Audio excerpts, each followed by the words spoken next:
Good morning, girls. Next, we can see what are the duties of promoters. പ്രൊമോട്ടേഴ്സിൻ്റെ duties എന്ന് പറയുമ്പം എന്തൊക്കെയാണെന്ന് വെച്ചാൽ first duty promoter gets memorandum and articles prepared executed and registered and he deals with merchant bankers brokers and legal advisers. അതായത് ഈ കമ്പനീൻ്റെ important documents ആയ memorandum അതേപോലെ ആർട്ടിക്കിൾസ് ഓഫ് അസോസിയേഷൻ ഇതെല്ലാം പ്രിപ്പയർ ചെയ്യിപ്പിക്കലാണ്. അയാൾ തന്നെ പ്രിപ്പയർ ചെയ്യാൻ ചിലപ്പോൾ അത്ര എക്സ്പെർട്ട് ആയിക്കൊള്ളണമെന്നില്ല. പ്രിപ്പയർ ചെയ്യിപ്പിക്കണം, അതുമാതിരി എക്സിക്യൂട്ട് ചെയ്യണം, രജിസ്റ്റർ ചെയ്യണം. ഈ കാര്യങ്ങളൊക്കെ ചെയ്യേണ്ട ചുമതല പ്രൊമോട്ടറിൻ്റെ അടുത്താണ്. അതേപോലെ ഈ ഡീൽസ് വിത്ത് മെർച്ചൻറ്റ് ബാങ്കേഴ്സ്, അതായത് ഇവരോടൊക്കെയുള്ള ഡീലിങ്സ് എല്ലാ കാര്യങ്ങളും നോക്കി നടത്തേണ്ടത് പ്രൊമോട്ടറാണ്. അത് ആരൊക്കെയായിട്ടാണ്? Merchant bankers, brokers and legal advisers. Then he should make all disclosures regarding accounts and formation so as to maintain transparency at the time of transfer of management to board of directors. അതായത് company register ചെയ്ത് കഴിഞ്ഞിട്ടുണ്ട്. Second സ്റ്റെപ്പാണ് registration. Registration ശേഷം കമ്പനീൻ്റെ management ആർക്ക് ഏൽപ്പിച്ച് കൊടുക്കണം? Board of ഡയറക്ടേഴ്സിനെ ഏൽപ്പിക്കണം. ഈ സമയത്ത് അവിടെ ഒരു ട്രാൻസ്പാരൻസി ഉണ്ടാവാൻ വേണ്ടിയിട്ട്, അയാളൊരു തെറ്റും എല്ലാം വളരെ കൃത്യമായിട്ടാണ് ചെയ്തിരിക്കുന്നത്, വളരെ ട്രാൻസ്പാരൻ്റ് ആണ് അയാളുടെ ഡീലിങ്സ് എന്നറിയാൻ വേണ്ടിയിട്ട് അയാൾ എന്ത് ചെയ്യണം എന്നാണ് പറയുന്നത്? He should make all disclosures regarding accounts and formation. Okay, then he should not make any secret profit out of the promotion of the company. ഈ പ്രൊമോഷൻ സ്റ്റേജിൽ ഒരു സീക്രട്ട് പ്രോഫിറ്റും ഉണ്ടാക്കാൻ പാടില്ല promoter. Okay, it is also his duty. The last one is he should make all disclosures regarding transactions entered by him on behalf of the company as a promoter. അതായത് promoter എന്ത് ചെയ്യണം എന്നാണ് പറയുന്നത്? he must faithfully disclose all the facts relating to എന്തൊക്കെയാണ്? all material facts regarding the formation of the company. then അതേപോലെ all the facts relating to the property which they want to sell to the company. അതേപോലെ എന്താ പറയുക, അങ്ങനെയുള്ള എല്ലാ കാര്യങ്ങളും അയാൾ എന്താക്കിയിരിക്കണം എന്നാണ് പറയുന്നത്? He should make all such disclosures എന്നാണ് പറയുന്നത്. ഓക്കെ, അപ്പോൾ ഇതൊക്കെയാണ് പ്രൊമോട്ടർ ഡ്യൂട്ടി ആയിട്ട് പറയുന്നത്. ഇനി നമ്മൾ നോക്കാൻ പോണത് what are the liabilities of promoters എന്നുള്ളതാണ്. അപ്പോൾ പ്രൊമോട്ടേഴ്സിൻ്റെ ലയബിലിറ്റി നോക്കുന്ന സമയത്ത് നിങ്ങൾ ശ്രദ്ധിക്കേണ്ടത് എന്തൊക്കെയാണെന്ന് വെച്ചാൽ എന്തൊക്കെ ബാധ്യതകളാണ് അദ്ദേഹത്തിന് വരാൻ പോകുന്നത്. അപ്പോൾ ബാധ്യതകൾ പറയുന്ന സമയത്ത് എന്താ? First one, if a prospectus is issued in contravention of the provision of section 26, every person including the promoter who is knowingly a party to the issue of such prospectus shall be punishable with imprisonment for a term which may extend to 3 years or with fine which shall not be less than 50,000 rupees but which may extend to 3 lakh rupees or with both എന്നാണ് പറയുന്നത്. അതായത് if A prospectus issue ചെയ്തിരിക്കുന്നത് companies ആക്ടിലെ പ്രൊവിഷന് വിരുദ്ധമായിട്ടാണെങ്കിൽ, അതായത് companies act section 26 പറയുന്നുണ്ട് ഇന്ന രീതിയിലൊക്കെ ആയിരിക്കണം ഒരു പ്രോസ്പെക്ടസ് ഇഷ്യൂ ചെയ്യേണ്ടത്. പ്രോസ്പെക്ടസ് ഇഷ്യൂ ചെയ്യുന്നത് എപ്പോഴാണെന്നറിയോ? When company raises capital from the പബ്ലിക്കിന് ഇഷ്യൂ ചെയ്യുക ഷെയർസ്, ആ സമയത്താണ് പ്രോസ്പെക്ടസ് ഇഷ്യൂ ചെയ്യുക.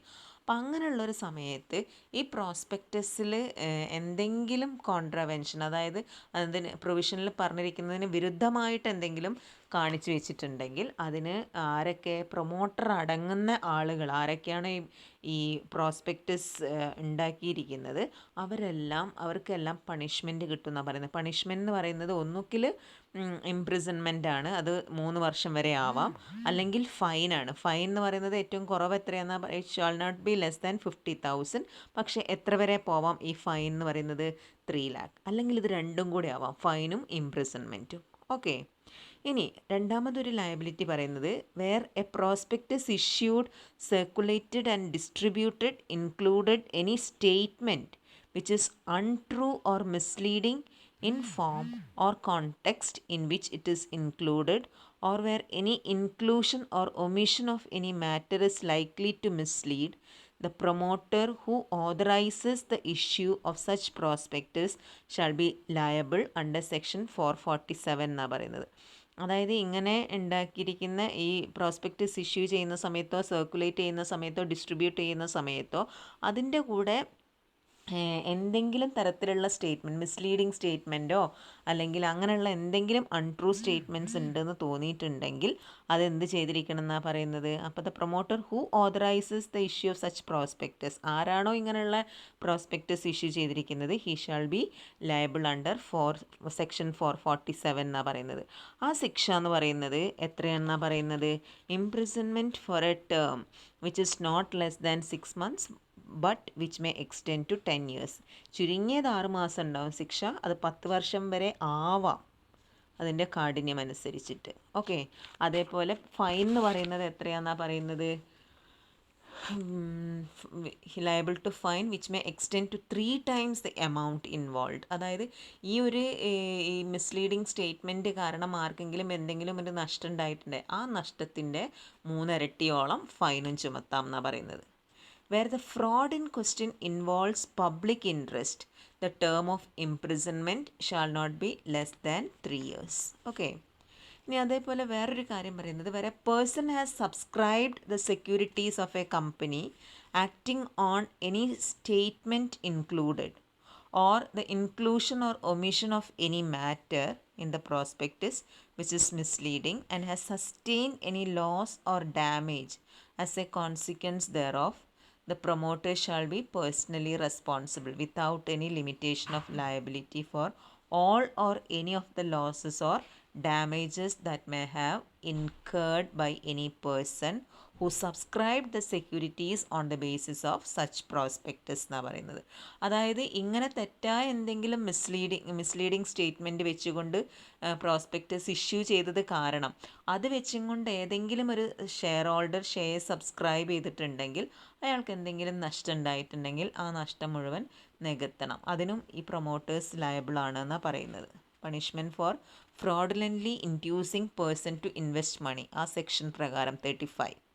ഓക്കെ, വേറെ ഒന്ന് പറഞ്ഞിരിക്കുന്നത്, where an order has been made for the winding up of the company by the tribunal and the company liquidator has made a report to the tribunal that in his opinion a fraud had been committed by the promoter in promotion, formation or conduct of the affairs of the company, the person shall be examined on oath and shall answer all the questions as put by the tribunal. അതായത് winding അപ്പിൻ്റെ സമയത്ത് എന്താണ് എന്തെങ്കിലും order ഇറക്കിയിട്ടുണ്ടാവാം ട്രിബ്യൂണലോ അല്ലെങ്കിൽ company അങ്ങനെയുള്ള ഇതെല്ലാം. an order has been made for the winding up of the company. അങ്ങനെ ആവുന്ന സമയത്ത് ഈ റിപ്പോർട്ട് ഉണ്ടാക്കിയിട്ടുണ്ടാവാം. Liquidator has made a report to the tribunal that in his opinion a fraud has been committed by the promoter. അതായത് winding അപ്പിൻ്റെ സമയത്ത് ഈ liquidator എന്തെങ്കിലും റിപ്പോർട്ട് ഉണ്ടാക്കുന്ന സമയത്ത് അതിൽ എന്തെങ്കിലും ഒരു വരി ഇങ്ങനെ ഉണ്ടായിട്ടുണ്ടെങ്കിൽ, അതായത് കമ്പനീൻ്റെ ഫോർമേഷൻ്റെ സമയത്തോ പ്രൊമോഷൻ സ്റ്റേജിലെങ്ങാനും ഈ പ്രൊമോട്ടർ എന്തെങ്കിലും ഒരു ഫ്രോഡ് കാണിച്ചിട്ടുണ്ട് എന്ന് അതിൽ എഴുതിയിട്ടുണ്ട്, ആ റിപ്പോർട്ടിൽ കാണിച്ചിട്ടുണ്ടെങ്കിൽ the person shall be examined on oath and shall answer all the questions as put by the tribunal. അപ്പോൾ ആ ഒരു സമയത്തും പ്രൊമോട്ടർക്ക് ലയബിലിറ്റി വരുന്നുണ്ട്. ആരൊക്കെയാണ് അതിന് ഉത്തരവാദികളായിട്ടുള്ളത്, അവരതിനുള്ള ഉത്തരം കൊടുക്കണം. ഓക്കെ, ഇനി if in the case of winding up of a company it appears that any business of the company has been carried on with the intent to defraud creditors or any other persons or for any fraudulent purpose, the promoter who were knowingly the parties involved in it shall be personally responsible എന്നാണ് പറയുന്നത്.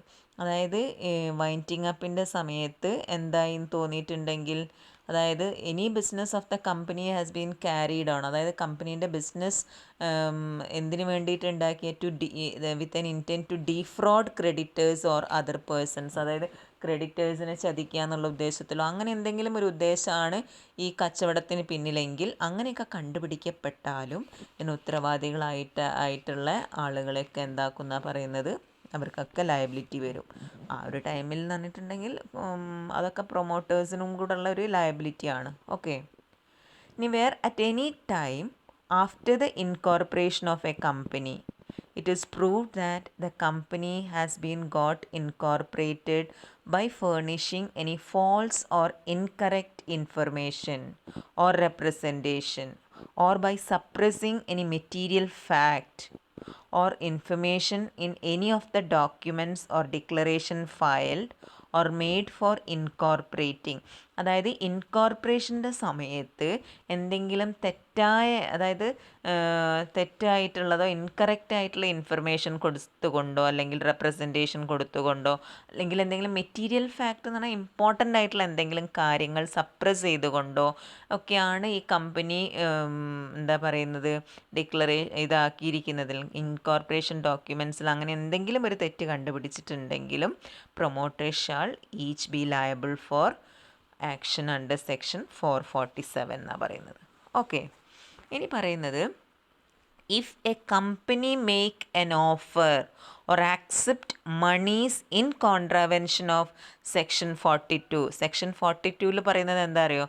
Making an offer or invitation of securities to a section of the public otherwise than through issue of prospectus by way of private placement basis without complying with the requisites.